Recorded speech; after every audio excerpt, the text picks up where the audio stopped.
Hello, everyone, and welcome to this very first episode of the Top Gear Philippines podcast.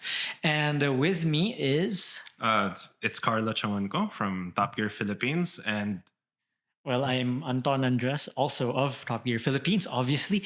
And this podcast is a bit of a prototype, so you could leave us some comments, like, subscribe, etc., and all that. And please do listen to this to your favorite podcast platform of choice. So, not really podcast platform of choice because I think we're on Spotify at first. oh, okay. And So, only Spotify.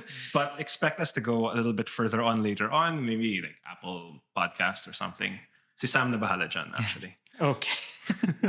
So, okay, this podcast is a bit of a prototype at the moment. So, what do we talk about in this podcast? So, couple of things. We'll discuss the news that was, the week that was, at least prior to this particular recording.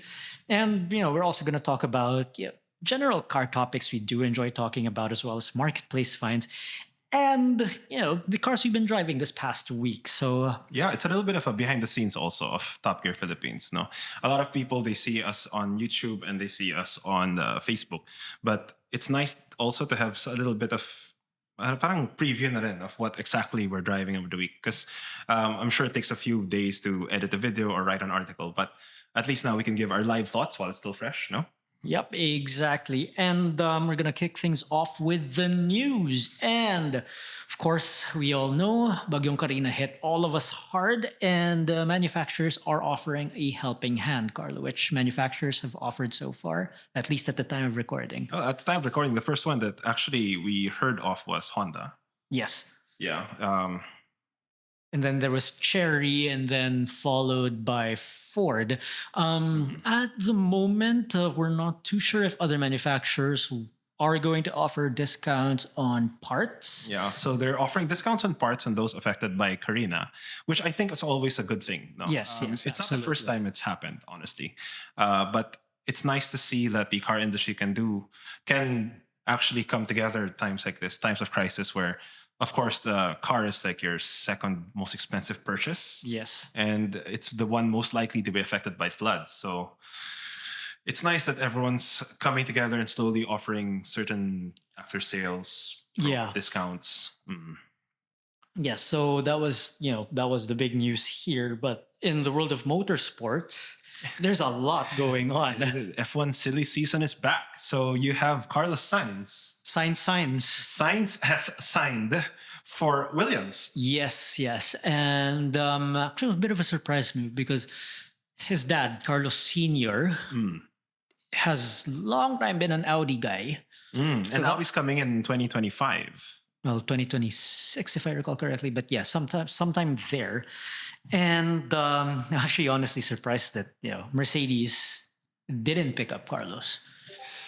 That's true, but I also think that Williams was a pretty good choice because you have their dealer terms of their head Vols has been quite supportive and quite.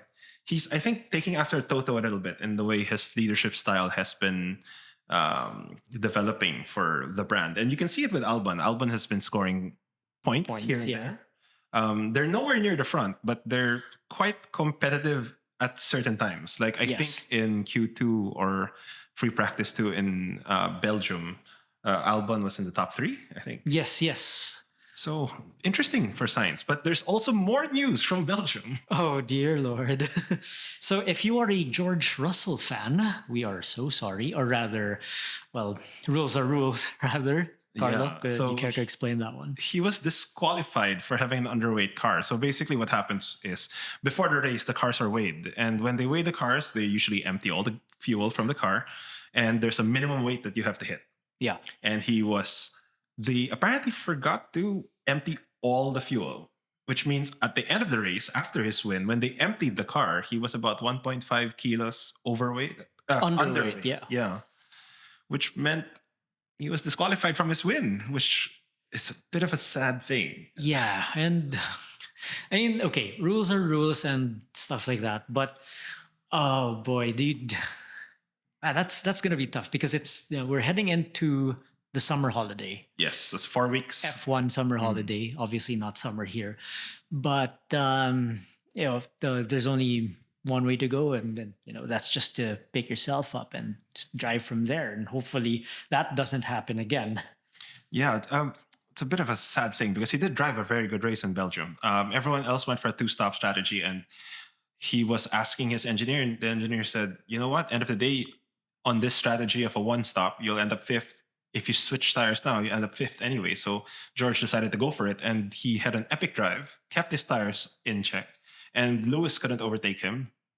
So it was, and Piastri couldn't overtake Lewis. Lewis, by the way, who's our who's our Belgian Grand Prix winner because of his DQ. No, so Yeah. it's a bit sad for Russell, but So it's a good day and a horrible day for Toto Wolff there. yes. Although Toto did apologize to George because he Yeah. felt that it was a team mistake. Yeah. Okay, and moving on to business news. Oh dear. Well, not one. Oh dear. I think it's about high time because Chevy, as a brand in the Philippines, has been struggling for a bit. Yeah. And now they've officially announced that there is a new distributor, Harry Phil Asia. Yeah. So okay, so it's the remnants of the former Hyundai Automotive Resources Inc., but they've now renamed themselves as Harryville, and they are now the official distributors of Chevrolet in the Philippines. So it's going to be interesting to see how that pans out because, okay, let's be honest here. I mean, the Tahoe and the Suburban and the Corvette, those are aspirational cars, They're but nice cars. the mainstream products, well, there have been comments about them in our comment section, and especially about the pricing and the positioning. Like the Chevrolet sale of years gone by. Yeah, and right now the prices of models such as the Trax, and because the Trax is a budget car in the States, but here it's nearly 2 million pesos. So it's we're hoping that there's going to be some price adjustments along the way, and just for Chevrolet to be in the consciousness of more Pinoys again, because if you remember GM Auto World from, okay, I'm carbon dating myself here, but if you remember GM Auto World from the early 2000s, they were a powerhouse of brands. They had Opel, they had Chevrolet, they had Gosh, Opel. yeah. Yeah, the Opel Astra and everything. A lot of people don't realize, but the Astra was a really good station wagon of the time. Yeah. Until they ran out of parts and they disappeared. Yes, unfortunately. So, GM's presence in Southeast Asia hasn't been the greatest, so hopefully this is one way to bring them back. Well, so that was the news, and we'll keep tabs. So if anyone has any questions about the news, they can check our website, topgear.com.ph, or our Facebook page. But I think now we'll do some features because you are our features editor, Anton. I know. It's like, what's new in Marketplace? What are new suggested cars in Marketplace? Some of which are pretty weird. Yes. So basically, we stalk Facebook Marketplace all the time. But sometimes we find some interesting cars there. And we'd like to take this opportunity to share with you the cars. Now, take note, we haven't actually tested these cars or seen them or anything. We just find them quite interesting when you interesting enough to I send it to Anton. Anton sends it to me. We send it to Dinzo. It's just interesting cars sometimes. And sometimes it's a good deal. Sometimes it's not even a good deal. It's just an interesting car that stands out. And so this section, the marketplace, is basically what have we seen in the past week and why it's interesting or why we'd consider buying it. Or at least it piques our interest. Cars we'd buy with imaginary money. There you go.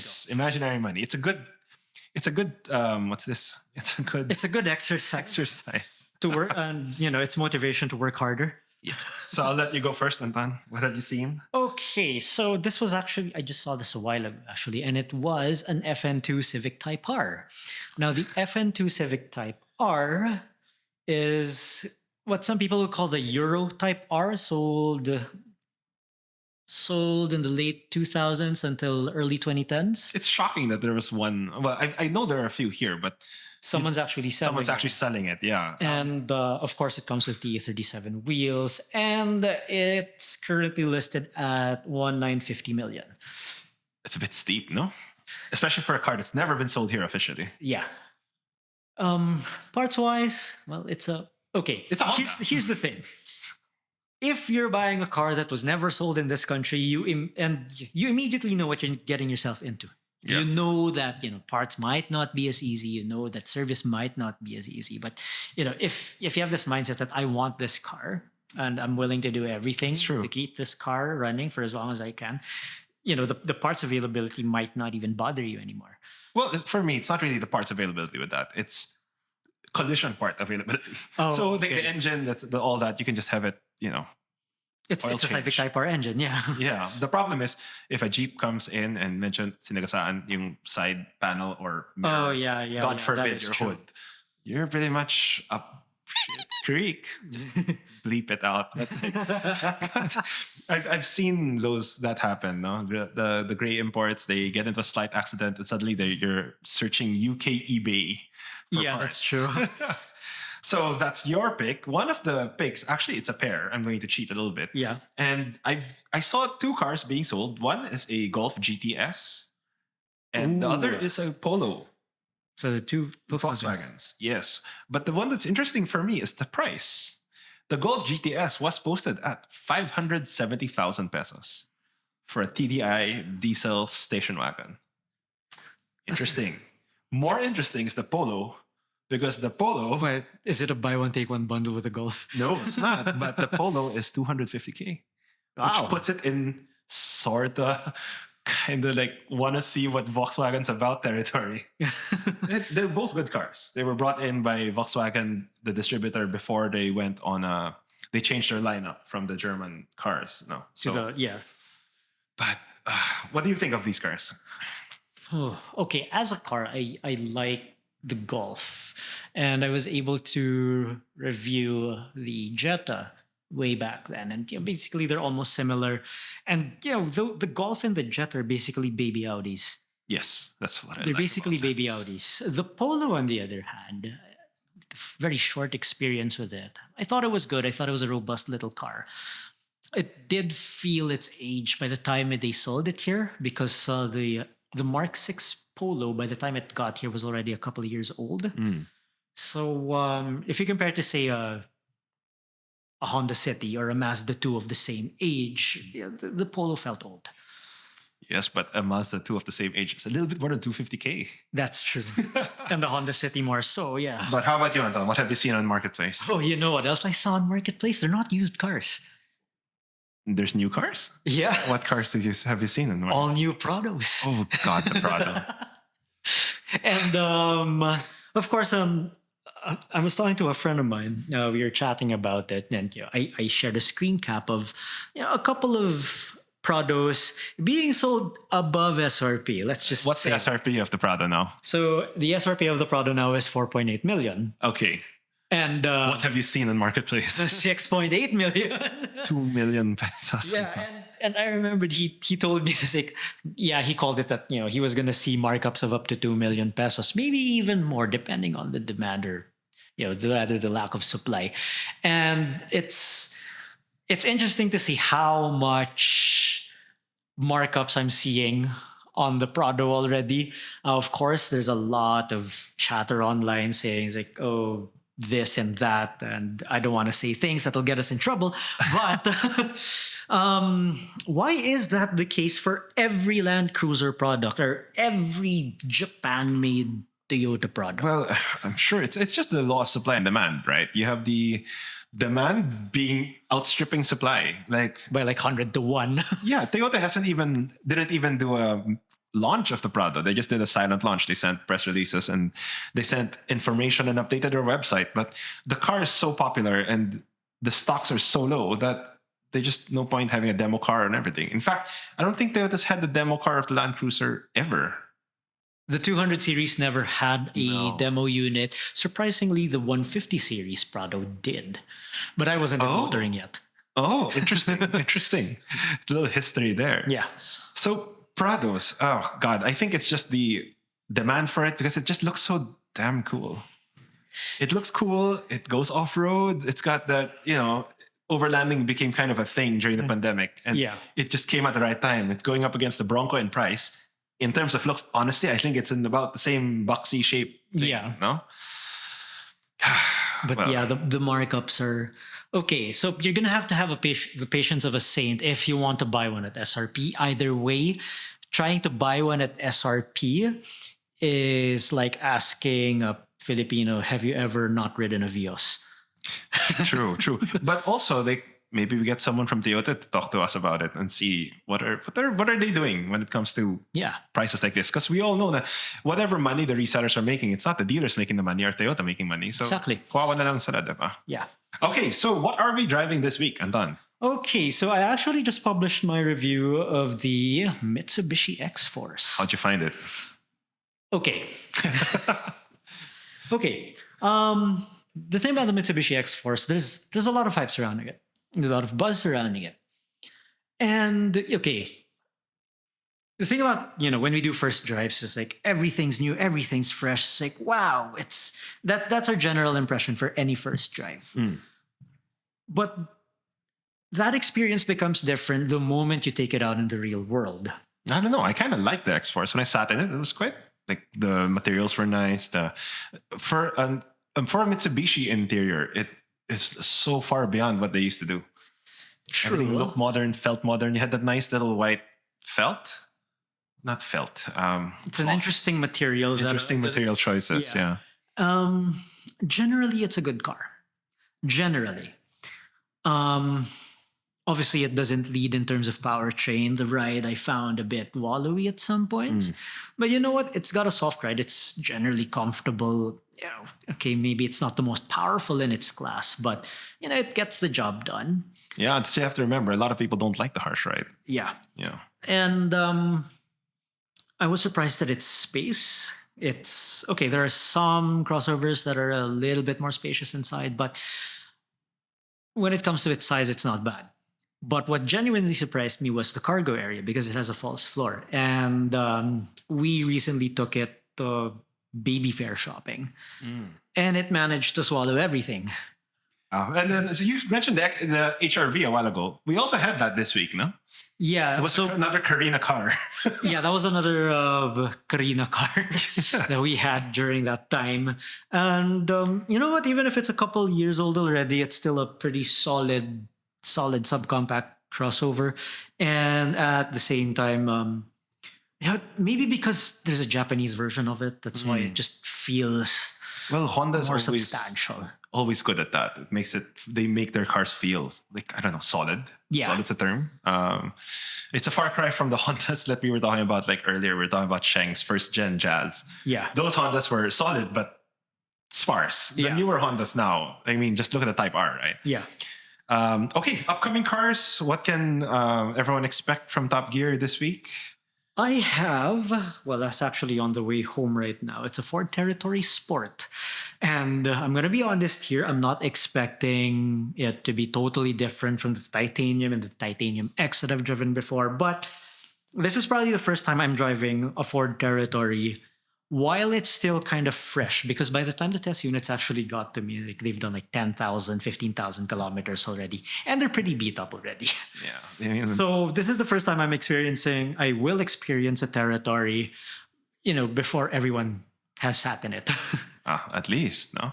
And I also know that Charles will be having a BMW again this week. So he's going to be testing the i4.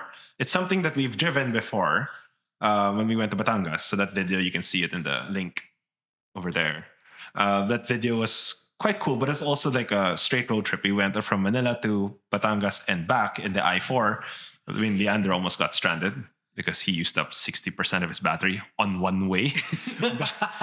He drove a lot more. He drove a lot more economically on the way back, and he was able to get another charge in the south. So, yeah, Charles will have the i4, so you can expect some content on that. So, on everything we have, the XForce, HRV, Territory Sport, and the i4, the readers, the listeners, you can check out our website and our socials. And basically, this is just what's happening in Top Gear Philippines this week.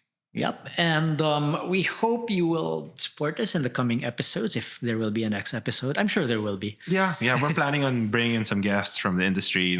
A lot of people, they look at the brands more of like a corporation, but they don't realize that there are people working behind the scenes. There are human beings with emotions. There are human beings and emotions. Toyota is not just a Prado, guys. So we'd love to have some people here on the show and just see, basically what they do for the brand and what are the experiences, and answer maybe some questions from the readers. No. All right, so we think that wraps up our first ever prototype episode of the Top Gear Philippines podcast. We hope you enjoyed the show, and hopefully we'll see you in the next one. We'll see you in the next one.